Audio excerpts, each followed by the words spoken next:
Welcome to our episode of Barman Saturdays, and I have to admit this feels a bit nostalgic for me. Not because I'm super familiar with Maya the Bee, but because this actually came from a bargain bin at my local Walmart. Normally when we're doing this show lately, it's, stuff I picked up at the Goodwill for $1, or the Dollar Tree for $1.25, or if it's some of the older stuff I got $1. So, bargain bin prices, but this series began, with the Walmart bargain bin, so it's nice to return there for a change. Change of pace, maybe.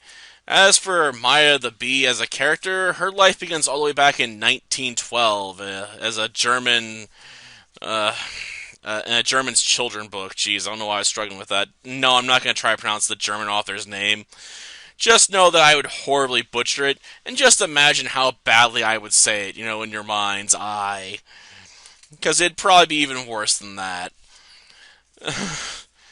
And this would later, lead to a movie in 1925 that was shot in 8mm film, jeez.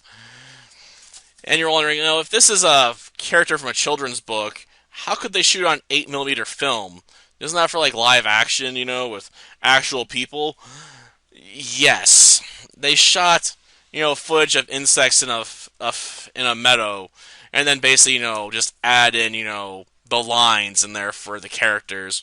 So that's how the first film came about. There's also probably some other stuff that's happened, but there was an anime in 1975, and this is meant to be a continuation of a TV series that's much more modern, because this was released in 2014. At least that's when the first of these three movies came out. So, yeah, Maya the Bee has a long history, despite many people nowadays probably having no idea who this character is.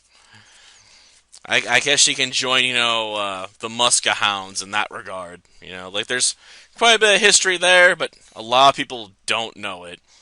As for the film itself, well, it's hard for me to really talk about that much, because it's aimed at, little kids, preschoolers. So, basically, Maya the Bee is just recently been born, and she's a whirlwind of a character, has lots of questions, highly inquisitive, and starts breaking all the bee norms. Bees don't dream. Why? Well, they just don't. Now rest. Bees never hatch until the sun rises over the daffodils. Why can't I just do what I want? A bee do what she wants? Oh. Trying to befriend other bugs, going out on her own, and staying away from the hive at night. Just basically, she's being a bee that does her own bee thing. Which upsets, the queen's advisor, who wants all the bees to be super orderly and follow her orders. Not the queen's orders, her orders, because she's planning to get rid of her because the queen is soft. She's weak. She's not authoritarian enough for Buzzlina. So, she has to, offer by starving her to death. The Queen's life depends on it. She can't eat anything else. She can't eat anything else. Crawley, are you thinking what I'm thinking? Oh, ladybugs aren't always ladies. I'm thinking this royal jelly is the answer to our little problem with the Queen. Oh. Which Maya eventually, reveals the whole plot and saves the day. So, your usual lessons about be yourself and tolerance and all that jazz. All the good little kitty lessons. So, yeah, it's hard to really throw a lot of shade at this movie, though, because, like I said, it's aimed at preschoolers. I mean, it's done usually in a pretty cliche way in a lot of places, but, what are you really expecting? It's a children's movie.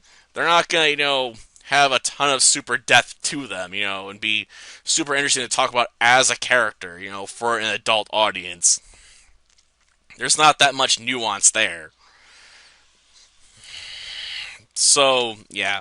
I mean, if you're an adult, I'd say this one's just skippable. I mean, there's some stuff that's amusing with some of the dopey characters that get into lots of trouble, because, they're really dumb.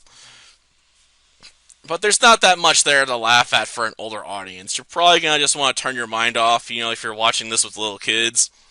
Or bring a book or something, to distract yourself from the movie because you're probably not going to want to pay too much attention to it. I mean, I took several breaks while watching this film just to go, walk around a bit or do something else for a few moments just to get away from it. So, yeah.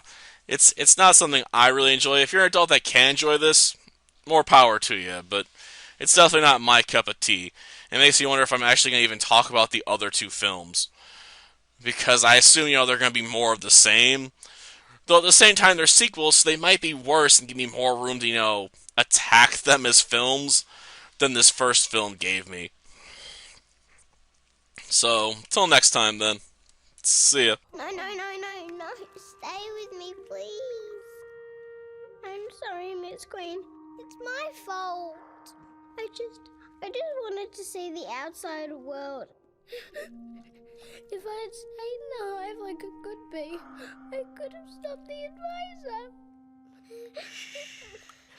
It's not your fault, my elf. You followed your heart. That takes courage.